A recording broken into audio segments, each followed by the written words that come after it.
নেতৃত্ব এখানে একজন পুলিশ অফিসার যিনি ডিউটি করছিলেন সন্দেশখালীতে, যেহেতু তিনি পাগড়ি পরেন, তিনি শিখ, তাই पीएम मोदी आज बारासात में रैली कर रहे हैं। देखा जा रहा है ऐसा फोकस उनका संदेश खाली है, इसे लेकर टीएमसी कैसे देख रही है?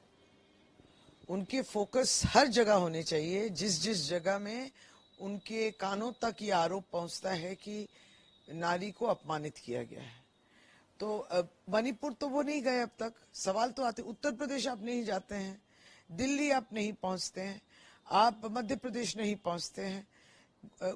गुजरात लॉ यूनिवर्सिटी में हाल ही में वहां पे आरोप, गंभीर आरोप बलात्कार हुआ है, तो वहां के बारे में आप कुछ नहीं बोलते।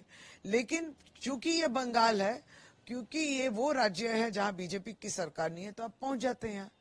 हमको यही कहना है कि नारी के बारे में, नारी के ऊपर कोई भी अपराध जब होता है, इसको लेके कोई राजनीति नहीं करता। अपराध अपराध है और अपराधी को दंड मिलना चाहिए। लेकिन अगर इसमें भी राजनीतिक फायदा अगर कोई ढूंढने की कोशिश करे तो ये बहुत दुखदायक है। हम लोग वही देख रहे हैं कि प्रधानमंत्री इसी बीच आज तीसरे सफर में है, सामने लोकसभा निर्वाचन है और कोई मुद्दा नहीं है। देश की समस्या सब वहीं के वहीं खड़ी है जिसका समाधान नहीं मिल रहा है, तो इसलिए वो उन मुद्दों से, उन समस्याओं से नजर घुमाने के लिए ये कोशिश और सोचिए संदेशखाली से अगर कुछ उनको राजनीतिक फायदा मिल जाए, ये बहुत ही पीड़ादायक है। संदेशखाली में मुख्यमंत्री ममता बनर्जी जो स्टेप्स, कदम उठाने सब ले चुके हैं। Investigation, justice will be done. महिलाएं जो आरोप कर रही हैं सब को देखा जा रहा है। यहाँ की महिला कमीशन भी गई थी, यहाँ की पुलिस भी गई थी, यहाँ के हमारे महिला पुलिस भी गए थे, घर घर घूमे हैं। ये जो जमीन हड़पने वाली जो है, इसके लिए बीडीओ के तरफ से और राज्य की तरफ से कैंप भी बैठे गए हैं। लेकिन हाँ, महिलाओं के ऊपर यौन अत्याचार हो तो ये नहीं मान सकते हैं। अरेस्ट हुआ है, सब जो है इन्वेस्टिगेशन चलेगा। जिस बड़ी हस्ती को ये लोग बोल रहे थे क्यों नहीं पकड़ पा रहे, वो भी इतने दिन ईडी के मामले के वजह से, ईडी ने स्टे लिया था, ईडी को अरेस्ट करने की हक थे, उनकी क्षमता थी। कोर्ट ने जब क्लैरिफिकेशन दिया उसके बाद पुलिस ने अरेस्ट किया है। सब हो रहा है लेकिन कदम, लेकिन मणिपुर की सरकार से ये सब सवाल पूछे नहीं जाते हैं। सब सवालों को बुलडोज किया जाता है। गणतंत्र में भाजपा के बाहर कोई भी राजनीतिक पार्टी अगर आप सवाल करें तो आप तैयार रहे, आपके पास सीबीआई, ईडी पहुंचेगा, या तो फिर आपके सरकार को या एमएलए एमपी को खरीदने की कोशिश होगी, या तो फिर आपके मुंह बंद करने के लिए हमारे ही विरुद्ध आपको देखिएगा अलग किस्म के मुद्दे को लेके हमको हमारे संबंध में बनाया जाएगा, या तो फिर चौथा हो रहा है फेक वीडियोस, मैनिपुलेटिव वीडियोस, और कोई राज्य की तस्वीर और कोई देश की तस्वीर को थोपा जा रहा है कि ये बंगाल में घट रही है।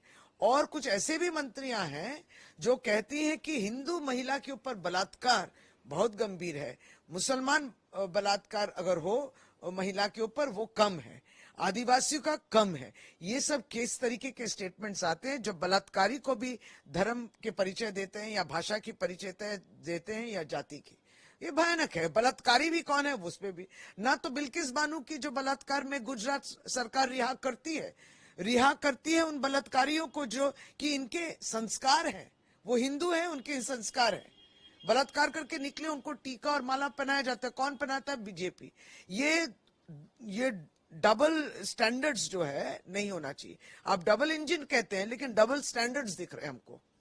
क्या लगता है कि संदेशखाली में महिलाओं का जो सेंटीमेंट है वो क्या भाजपा की तरफ जाएगा इस चुनाव में? देखिए, हम लोग महिलाओं को सम्मान देते हैं, ये उन पे है, उनका भरोसा किस जगह रहेगा।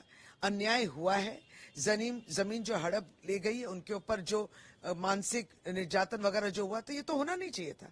इसकी जिम्मेदारी लेना है जिन लीडरों को, वो जो नेता कहते थे अपने को या कर्मी जो हमारे दल का परिचय देते थे। दल इस सब चीजों को समर्थन नहीं करता।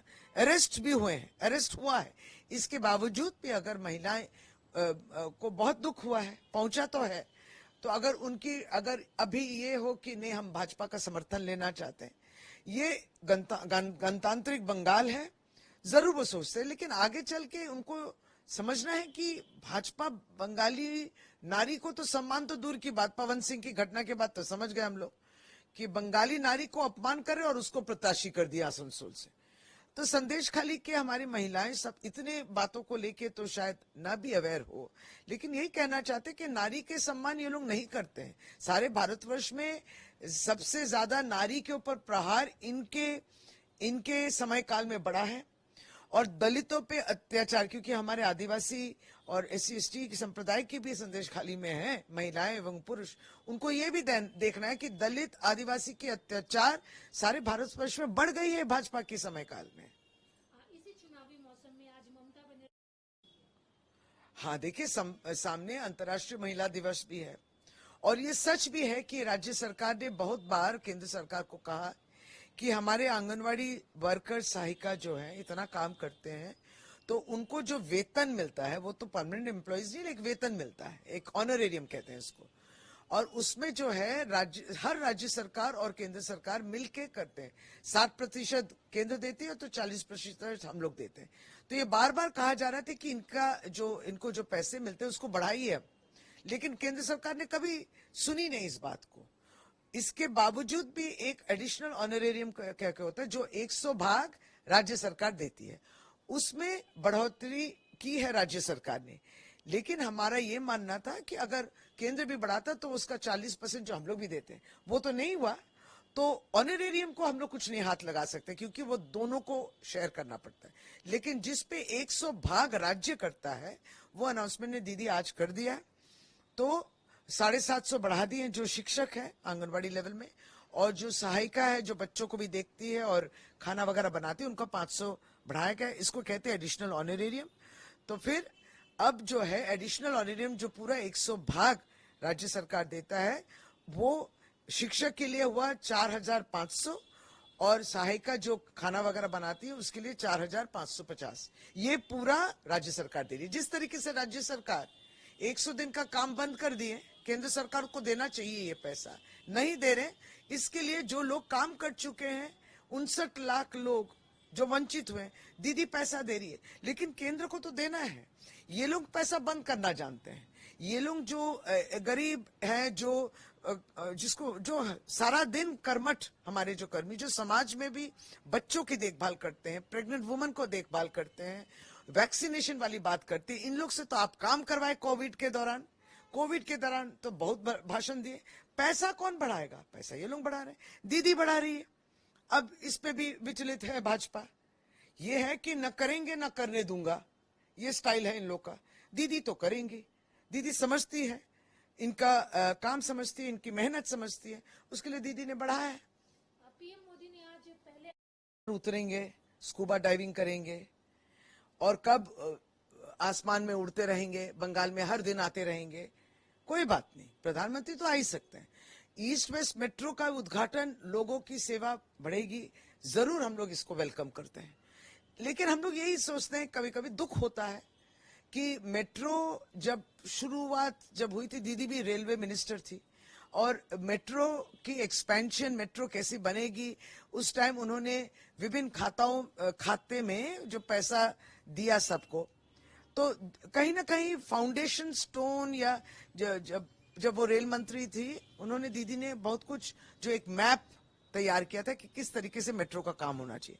लेकिन उस तरीके से दीदी को सम्मान देके, या दीदी जो उस समय रेल मंत्री की हैसियत में जो काम किया है मेट्रो के लिए खासतौर से, उनको वो सम्मान नहीं मिलता है और ये सम्मान देते नहीं। इसके लिए हम लोग दुख प्रकट करते हैं।